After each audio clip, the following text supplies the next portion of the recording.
Hello, and thank you for tuning in to another episode of the Ringside Rebels podcast. It is Adam and Cam once again here to review Fight for the Fallen, AEW's July 28th show for 2021. This is their third show in a string of special shows, and I'm very interested. Actually, it's their fourth show in the string of special shows.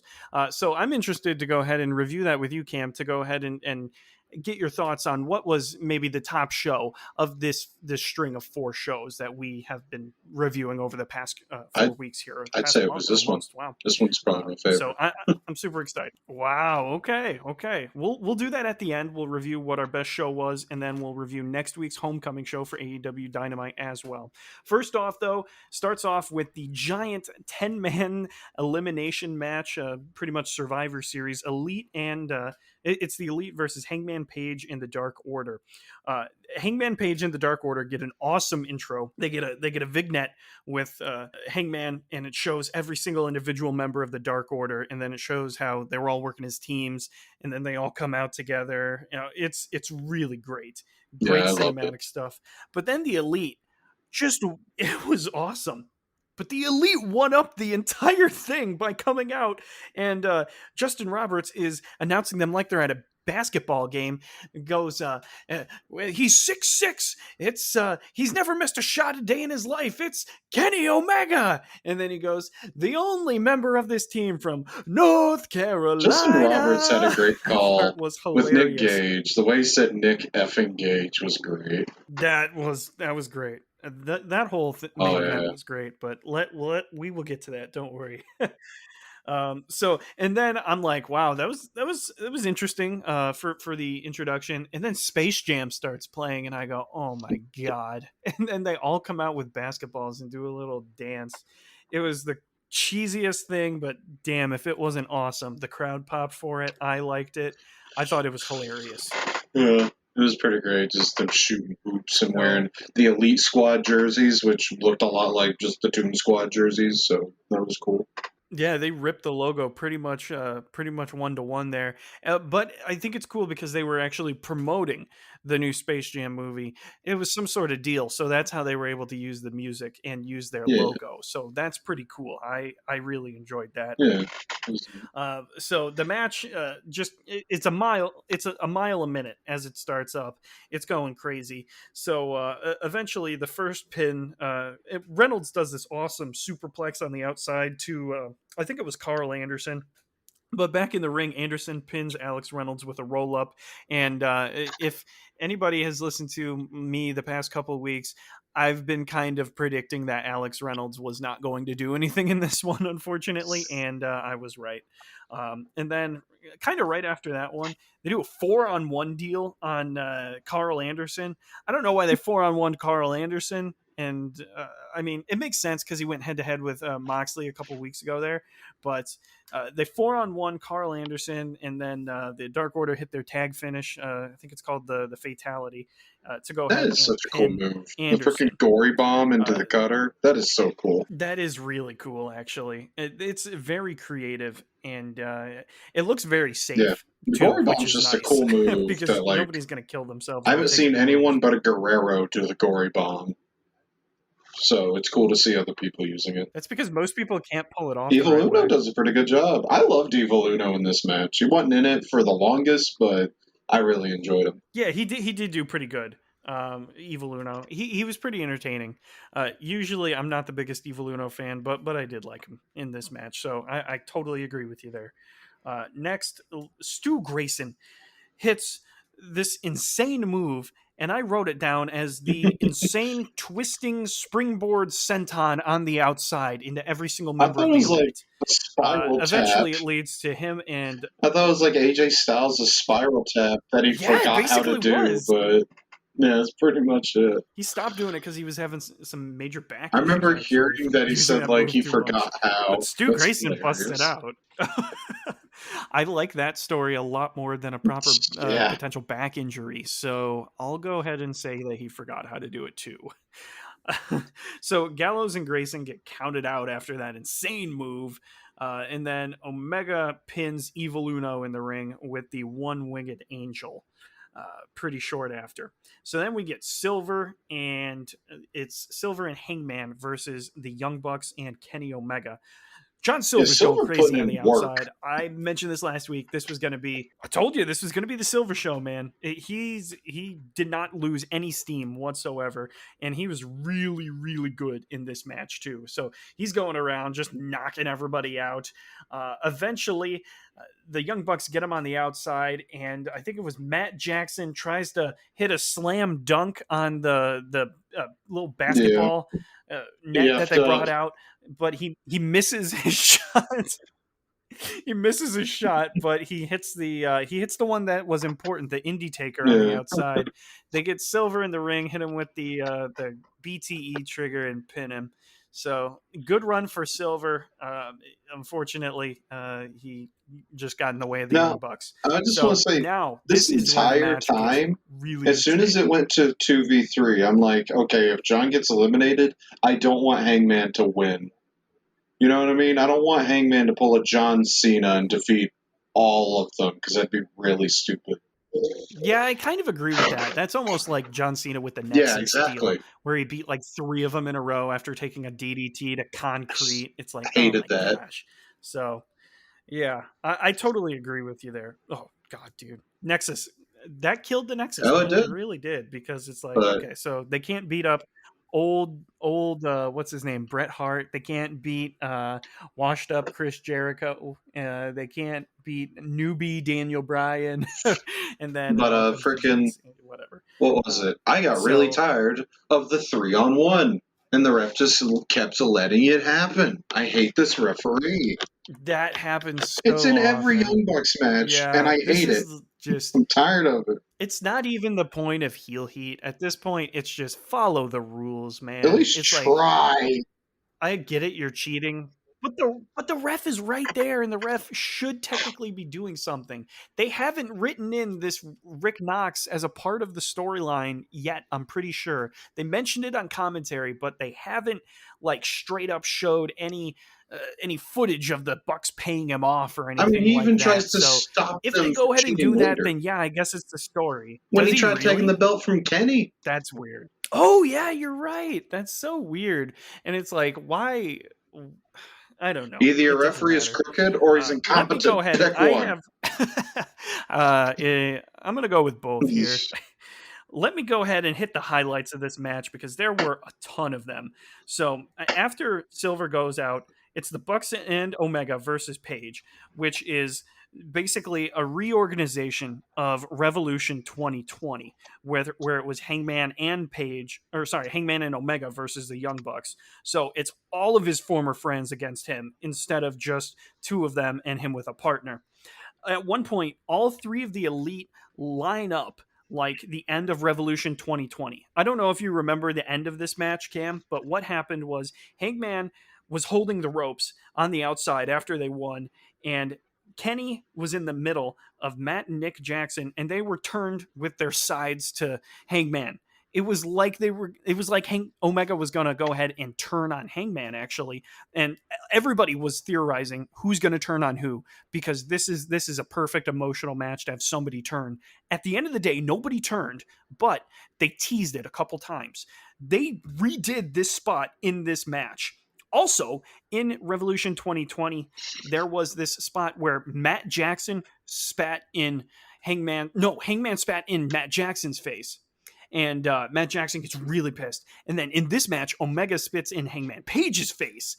And it's just a weird reversal of roles. And it's something that longtime fans that have been watching and have been invested in the storyline will catch and will pick up on. And it is so incredible to have these moments in matches. Revolution 2020 was like a year and a half ago.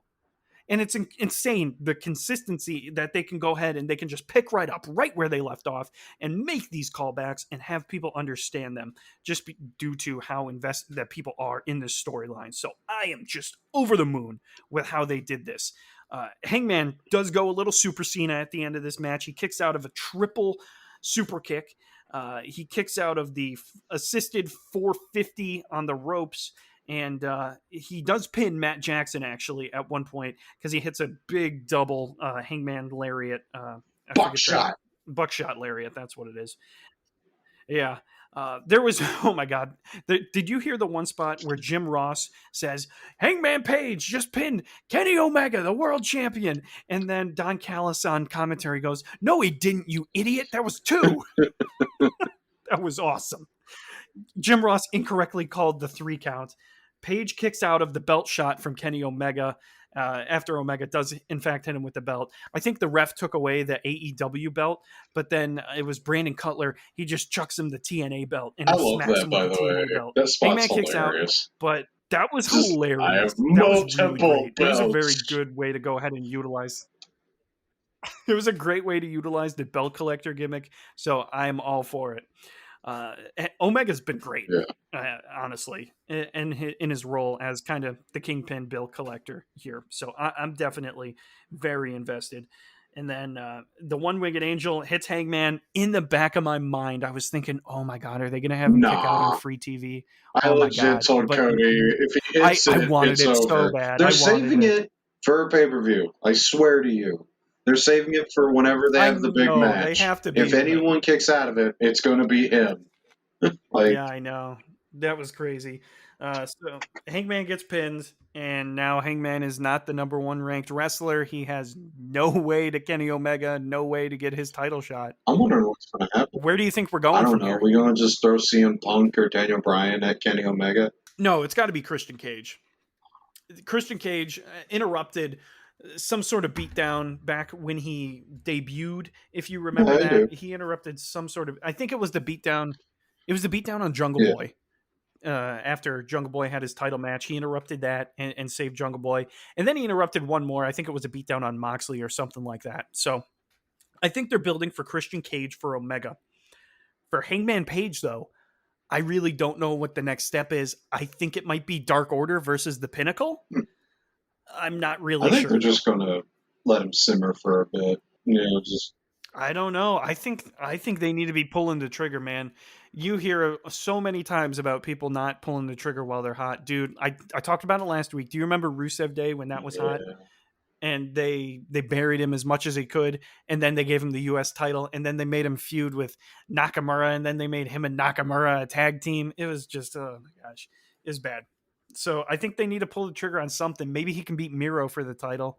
I don't think that would have as much impact, No. though. We go into a Ricky Starks promo in the ring. He's talking about how, oh God, about how Brian Cage never checked on him while he was in the hospital with a broken neck or anything like that. Brian Cage comes out and Ricky Starks runs away, and that's The kind of drum it. part was Maybe they have a funny. match at the next pay per Just view. I'm not sure. Jim Ross That saying was that funny. drum may have had That a was funny. family. And no, okay, line of the night. I didn't have a line of the night last week, but I do this week. Jim Ross says there's no place for trombones in wrestling, and all I could think of was Xavier Woods in Yeah, the I New was Day. thinking that too. After this Starks Brian Cage deal, Tanahashi actually comes on the screen and says he wants the winner of the IWGP US title match. So that's something to look forward to. That one is going to be in Japan. So I they was so confirmed that. sad. Yeah, I know. I really wanted that one to be on AEW. Man, that would have been such a crazy match to have on Dynamite. Like the first giant New Japan star. I mean, Kenta, yeah, he's a big New Japan guy, I guess, but he only showed up for what, like 2 weeks and then he went away. So I don't know. Uh, Tanahashi would be huge. Even Jay White would be huge, honestly. But moving on, we have FTR versus Santana Ortiz. I'm getting real tired of the Three Amigos. I don't know why, You're doing it every but it's just match. every I'm single tired of every it. single AEW show. Yeah, I mean, it's. I'm sure Eddie Guerrero did it every match too, but I It don't was know like why I'm tired of it, but I am. It's just a personal nitpick, I guess. is it because it's a very slow move to begin with? I think it's that and the fact that Andrade did it on the last show too. It's Yeah, like pick one. Who gets it? I think Andrade should get it. I mean, Santana Ortiz kind of got their own thing. Yeah, I feel bad for saying Andrade should get it too because I don't know if he did it when he was in NXT or anything like that, but Santana and Ortiz have been doing it for a while. It's just I think Andrade it fits Andrade a little bit more, just kind of as a dickish heel. So Cash Wheeler looks amazing in this match, but unfortunately, he gets a very gruesome injury near the end, actually. The ref is distracted for the last 3 minutes of the match, looking off to the left, looking off to the right. I thought to myself, did somebody get injured? And then they show a clip of Cash Wheeler. It looks like his bone is out of his arm. It looks gross. Yeah, it looks bad. It looked really nasty. Dax Ugh. beats him. Dax pins Santana with a brainbuster and just ends it because he's like, "Oh my god, my guy's injured." My guy's So dying. yeah, FTR I think win. I see bone. Yeah, That was a nasty yeah. This brain was a super buster. abrupt ending. God. It looked really great. I was just like, I think The Ortiz is brainbuster was dead. fantastic. Yes, but not Ortiz. It was Cash. So Yeah, wrong guy. hopefully Cash is able to go ahead and get healed up soon. I don't know what the time frame for getting healed up from that is. It looked really nasty. People could, if you want to look at it, you can go on Reddit and find a photo, I'm guessing, or you could probably Google it at this point by the time this goes up. So yeah, pretty nasty injury. Cash Wheeler is so damn good though. I hope him, I wish him the best, and I hope he gets back in the ring soon because the fans really loved FTR tonight. They were pretty over. FTR is fun to watch. They're great, man. They're great. I think them versus like Private Party or something would be fantastic. I think it happened before, but I really like Private Party. I think those guys are good. They're green, but they're good. And then FTR is just so dang talented. They've got the experience. I think that would be great. I need to go back and almost look. I think I need to rewatch a lot of FTR's older matches in AEW when they were the champs, because there was a lot of matches that I kind of slept on, like versus Jurassic Express. I think they had a couple versus SCU, things like that. I need to go ahead and look back on those. So this leads us to our big announcement from Tony Khan, except it's Tony Schiavone and not Tony Khan doing It's the wrong Tony. So is it wrong, Tony? That sounds like a movie. So they announce that the second episode of Rampage is going to be called The First Dance, and it's going to be on August 20th, and it's going to be from the United Center. As soon as they say United Center. As soon as they say United Center, CM Punk. Even me and Cody were just That like, was CM Punk. It was good. It was great. This is not going to be the last that CM Punk is alluded to on this show, because next we have a promo from Darby Allin. He's chilling with Sting, getting interviewed by Alex Marvez. Darby Allin's just kind of talking, and then he says, "I'm down to fight anyone, even if they may be the best in the world." And I'm like, oh my god, if they do Punk versus Darby Allin, that'd be awesome. Man, one of the biggest homegrown AEW stars. That would be great. That would just be so damn good. I'm just excited for the idea of Punk at all. Like, at this point, Punk could do just about anything. As long as they use him well, he could do just about anything. And I'd love it. Like, there's some news. I don't know if you heard this, but there's news that CM Punk will be on most every Dynamite. He's not going to be like Christian Cage when he first debuted, and he's not going to be like on one a month. He's going to be on almost every Dynamite. What I love is someone mentioned friggin' on Twitter, Living Color has started following All Elite Wrestling on Twitter, and I'm like, oh, I wonder what song they sing. Living Color doesn't follow kayfabe, brother. It's just they're just doing it because they work with him. Guaranteed. I just love that. I mean, he could take the song with him. WWE doesn't own Cult of Personality. Yeah, it's a licensed song. So I know, dude. He just that song plays, I will lose it. Also, that I will let you know that Rise of the Valkyries, Daniel Bryan's theme, is public domain as well. Yeah, just you have to make like either use the original or you have to make your own version. Like WWE freaking made like a rock version of it. That version is awesome. They were using the original version for a while, but I love their remix rock version that they made. I think that fits perfect. AEW could just use the original and make their own. With Punk, you could just use Cult of Personality. Yeah. Oh my god. That once that static hits, it's going to be glorious. I will be jumping up and down like it's 2012 all over again. Exactly. 2012. What happened in 2012 when he won the title? If I remember, pretty 2011 was sure. the Money in the Bank. Was it? Shoot, I got my years mixed up. 2011, yeah, 2011. Dang, dude, you gotta I know your wrestling history, bro. How else I will you do become a know my podcasting wrestling history. legend? I do know my wrestling history, but my history is like 90s, 80s, and 70s.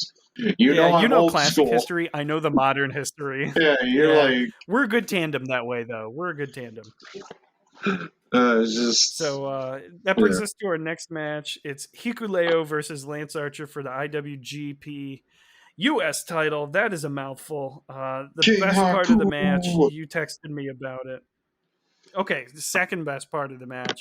Haku was probably the best part of the match, except it was in picture and you couldn't hear it with Yeah, he audio, did so it it. just I looked was like looking at Lance Archer was Cody. getting beat up by an old I was guy. looking at Cody, then I looked at the screen. I was like, "Hey, freaking Haku's doing the Tongan death grip." He's like, in picture, and I'm like, "Unfortunately, that was so cool." Whoops.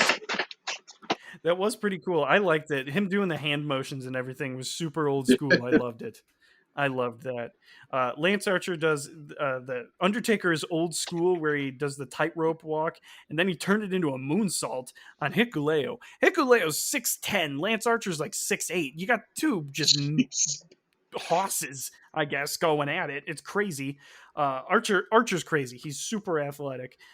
I called this next move a megaplex because it was a superplex, but both these guys are so damn big. I called it the megaplex. It was crazy. Hikuleo kicks out, but it's a decisive win for Archer in the end. And as he hits the, I think it's called the blackout, I believe. And then Yes, that confirms we have Tanahashi versus Archer in New Japan I'm glad at Archer some point in the won. future.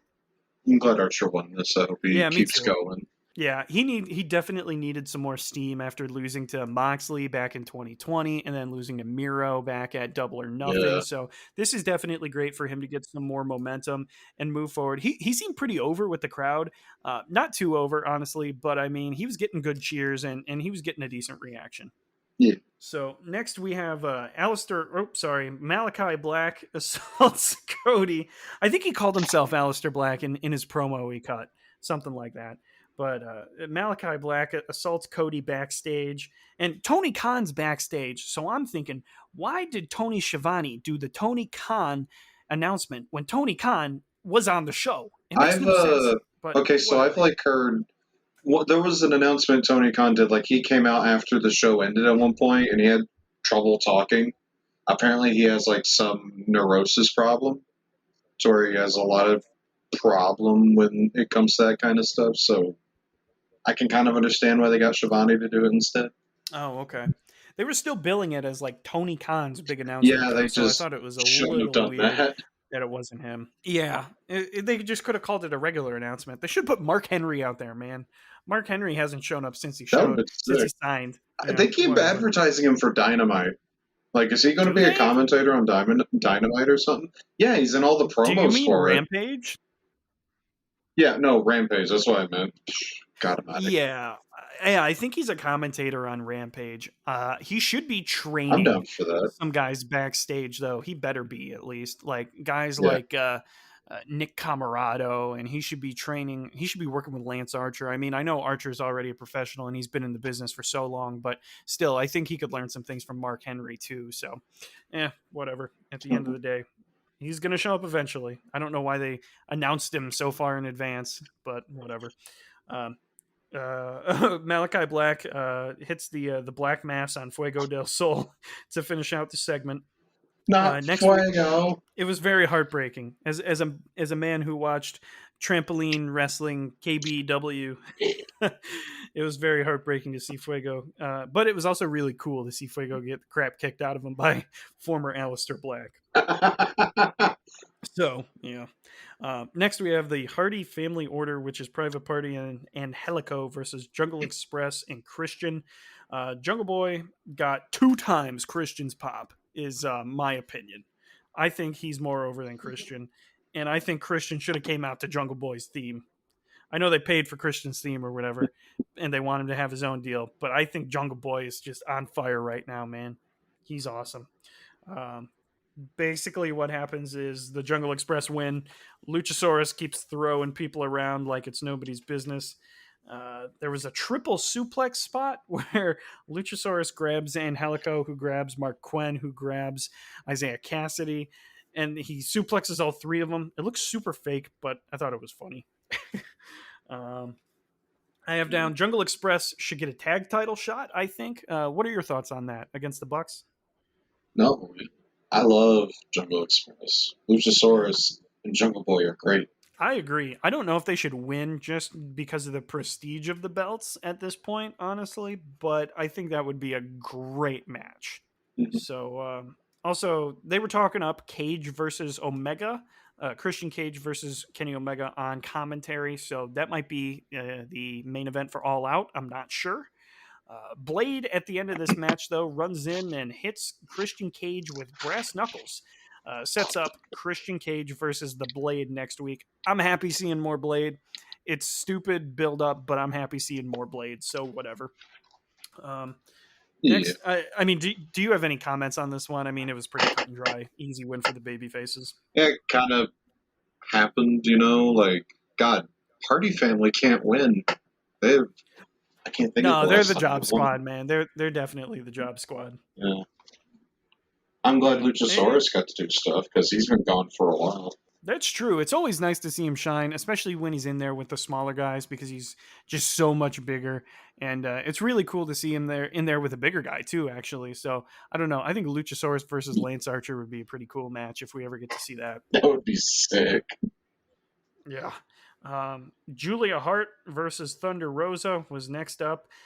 Julia Hart and the Varsity Blondes come out to theme music that sounds like Guns N' Roses, so I like that. Thunder Rosa is one of the most over wrestlers on the roster, male or female. You can see that, you can hear it. It's clear as day. Easy I win for like her Thunder face paint. Rosa. The face paint's really I am cool, and just I'm the guy sitting here like, why aren't the Varsity Blondes, wrestling on TV? Come on. yeah, I mean, yeah, I don't really I'm know so why I they love the pushed kind of blondes. the I'm squash biased. match. Yeah, it's weird. I don't know why they really pushed this glorified squash match on Dynamite. They could have put any of their other female stars in there. I mean, Thunder Rosa definitely great and definitely deserving of a Dynamite spot. Yuka Sakazaki was decently over last week, so I mean, you put in Yuka with Thunder Rosa. I don't know, could be interesting. I guess they're having an issue because they don't really build up any of the women that well outside of Dark and Dark Elevation. So you got Britt Baker, and she has to play tweener because there's no challengers for her. The only challenger that's left at this point is really Thunder Rosa because Thunder Rosa beat her in that lights out match back in February, I believe.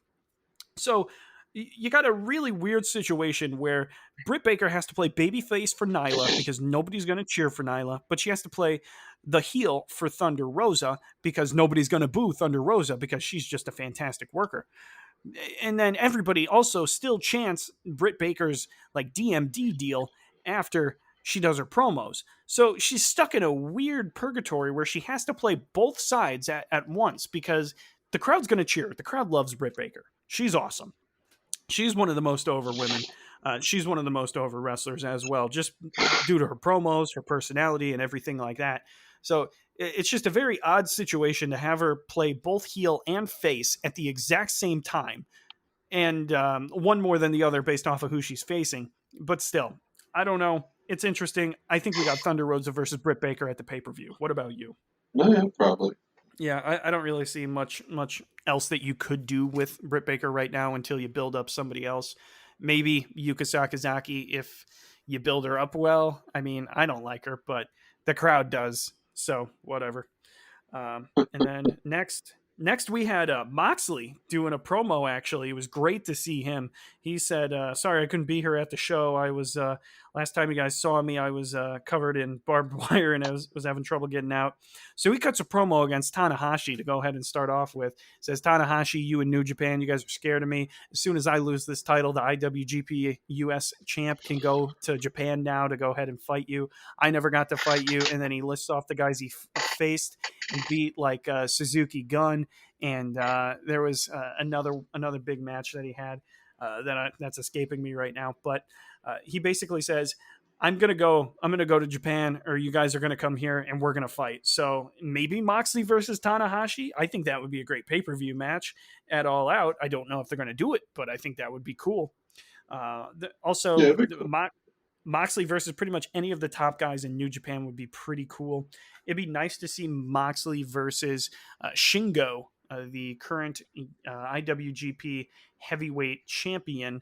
I think that would be an interesting one. I don't think Shingo would lose, and I don't know how Tony Khan or anybody at AEW in the backstage would feel about having Moxley lose on pay per view.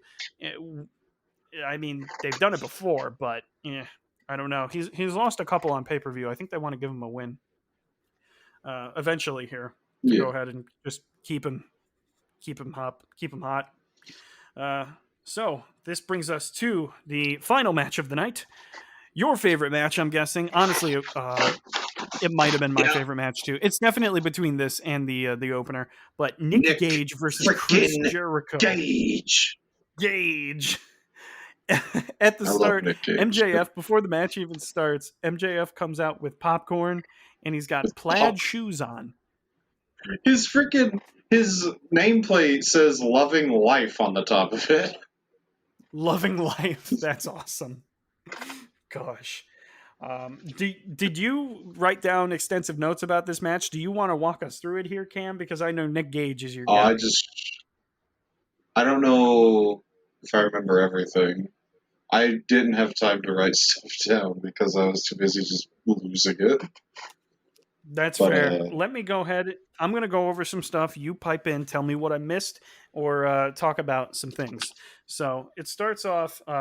One of the first things that Nick Gage does is he grabs light tubes from under the ring, and Jericho gets his baseball bat. For one, I love the pizza cutter. Just gets one good slice on Jericho's arm. Oh yeah, that's right. Yeah, he opens the match with that. That was crazy. Whenever he had the freaking light tube and Jericho got the bat, I was hoping for like a lightsaber duel with a light tube and a bat. I thought that was going to happen, and then the light tube would just kind of explode, and then Jericho would just beat the hell out of him with the bat. Unfortunately, we didn't get Whenever that. he brought out light tubes, whenever he brought out the light tubes, I was just like, "Oh my god, they actually did it!" Because I didn't think for a minute I was like, "They're not going to let him have light tubes," but then on my other side, just like they have to let him get the light tubes. That's kind of his thing. But come on, this was probably the most extreme match that we've had on AEW Dynamite of maybe of all time. It's up there with Britt Baker Thunder Rosa Lights Out match. Which one did you ever see that match? Forever ago. Yeah. Okay. Fair enough. It definitely up there for one of the most brutal AEW matches. I don't know if I would say of all time, because I think there's been more brutal ones. Just in terms of the story, in addition to the hardcore wrestling, but this was definitely a sight to behold. My favorite part of the match was where Jericho's got him in the corner on the top turnbuckle, and he's punching him, and he's not doing those little baby punches that he did to Shawn Spears. I think Jericho listened to my critique of his punches and fixed them. Thank you, Chris Jericho. Feel free to send us an email, man. Frankensteiner through the glass turntable. Through the glass pane. It just, the angle was beautiful and it shattered. Oh my god, that was just the greatest camera angle of all time. What made it even better is the glass kind of tipped upwards right as he landed on it, so it like just exploded everywhere. Yeah, that was insane. Speaking of exploding also everywhere, Jericho I love Frankensteiners. They're so cool. It was really, really something to see him pull out that Frankensteiner again. I thought that was going to be a one-time only thing. Maybe he's going to do it in all of his matches. Jericho's gotten in decent shape recently. Like, I noticed he was actually pretty slim for this. Yeah, and I think the more that he doesn't do the lion salt, I think the better his matches are, because that lion salt has looked pretty bad the last couple times he's done it. So he almost did the code breaker, but he just got slammed on the glass. Yeah, that was like a code bomb. I don't know, power slam, not a power slam, power code breaker, because Nick Gage caught him and just got him down there. Um, Nick Gage was breaking light tubes on Jericho's back and his head, and then he grabbed one and then put his knee through it, and then started jabbing the serrated edge of the glass in Jericho's head as he's Yeah, screaming and bleeding. It was that's that was pretty almost what gnarly. killed David Arquette. Yeah, that was pretty freaking gnarly. And he also Nick Gage, goes part with the you pizza cutter as well. Just yeah, he got him again with pizza cutter, and then he was doing it during the during the picture in picture, which I thought was funny. It's like, wow, what a yeah, waste of a just spot. uh, Yeah. uh, There's there's a pile driver on the glass that Nick Gage hits on Chris Jericho. Jericho kicks out. The match kind of ends right there, though. Jericho gets up, smacks him with a light tube or something, and then hits him with the Judas effect, pins him, and that was a great match. I really enjoyed that one. and the announcement afterwards, I was like super excited because he was like, "Oh, I hold a grudge," and then they showed that one promo, and I was just like, "It's not going to be Hoovy, is it?" God, I was so excited. Lo and behold, that brings us to the announcement that next week, Juventud Guerrera will be up against Chris Jericho in number 3 of the Labors of Jericho. After this match, I thought to myself, Chris Jericho's got to be retiring after these because he's putting himself through hell. And I definitely think this is kind of Chris Jericho's farewell tour. That's the vibe I'm getting through this. He wants the match against. He's ticking off the dream matches. Wants to do a death match. Check. Wants to go ahead and wrestle Hoovy one more time. Check. Sean Spears. That was just kind of for the story. I don't know if that's a dream match, but yeah. One other thing I want to do before we go into the preview of next week is MJF cuts a promo on Jericho that leads into the Juventud Guerrera stuff. But he starts it by saying, Chris Jericho, as you sit there, hopefully as uncomfortable as possible, you won't even make it to All Out. He goes through the CM Punk pipe bomb promo and he's ripping it off. Not word for word, but it's close enough to where it was inspired by the CM Punk pipe bomb promo. That was another giant kind of red flag that says, yeah, CM Punk's showing up really soon and everybody needs to be ready for it. God, So All Out in Chicago is going Punk to be and nuts. MJF, freaking Punk and Punk and MJF will be MJF, savage. just I would love going at that. it and promo together would be amazing. I would absolutely love that. So let's go ahead and let's Yeah, do a quick preview of next week I here, and just then we'll talk about our uh, favorite of these I'm last just 4 so weeks. excited about Juventud because I don't. He was so good in WCW. I can't wait to see him come back. The dude's freaking Yeah. awesome. Now he's back on TNT for one night only. You better watch. So I that's will. really awesome. Yeah. So, I mean, let's start off with that one. This one, probably not the main event. Might be the opener. Chris Jericho versus Hoovy. I mean, obviously, Chris Jericho's got to win, but it's going to be a good match, right? It's going Yeah, to be cool to watch. I hope Which so. leads us. Hoofy's like in his 40s at this point, but I don't think he stopped wrestling entirely. I think he still goes every so often. So he should still. That's He's still awesome. got it. I'm definitely Yeah. excited to see it. Hoofy's.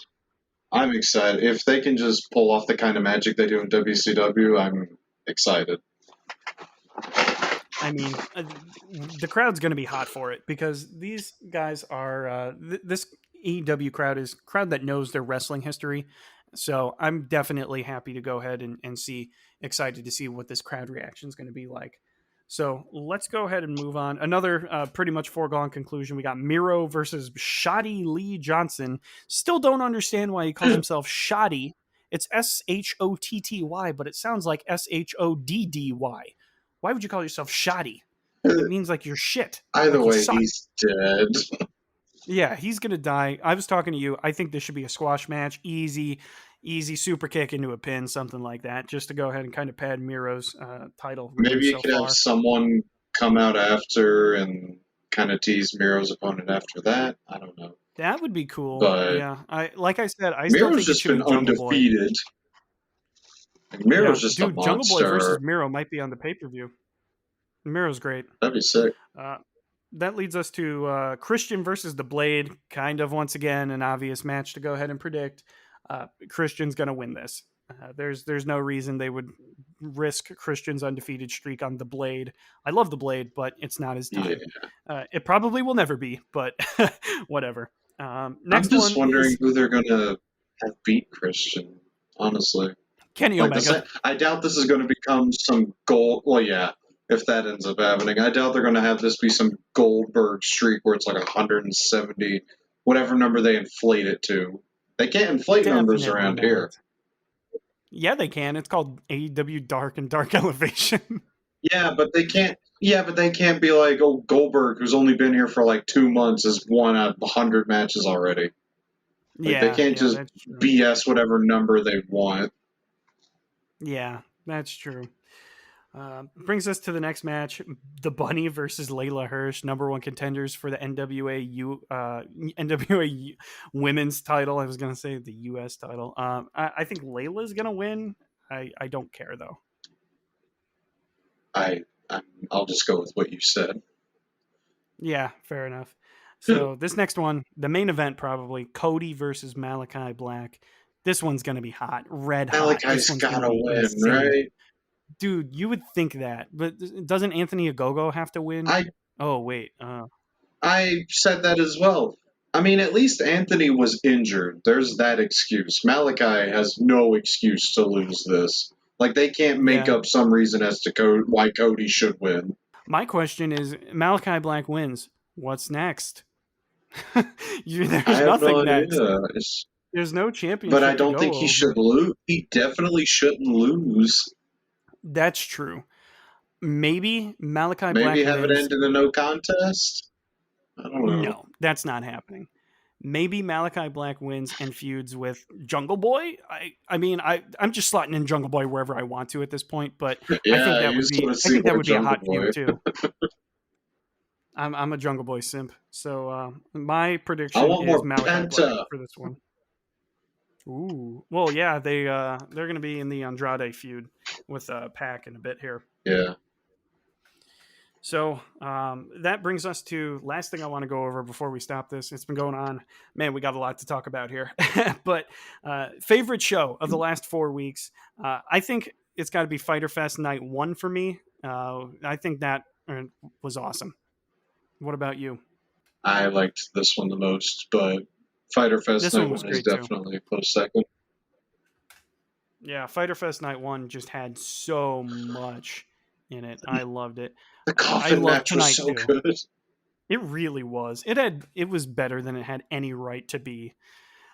Well, thank you very much for watching. Punk. Oh, dude, Darby Punk, it's happening. Don't worry about it. It's happening. They wouldn't tease it and not give it to us. With that, I just want to say thank you, everybody, for listening to another episode of the Ringside Rebels podcast. Sorry this one was a little long. There's just so much jam-packed in this show here tonight. I hope everybody enjoyed our review, and I hope you enjoyed AEW Fight for the Fallen as well. As always, this is Adam and Cam. I hope you have an awesome rest of your night. Thank you so much, and we'll see you here next week. Have a great one.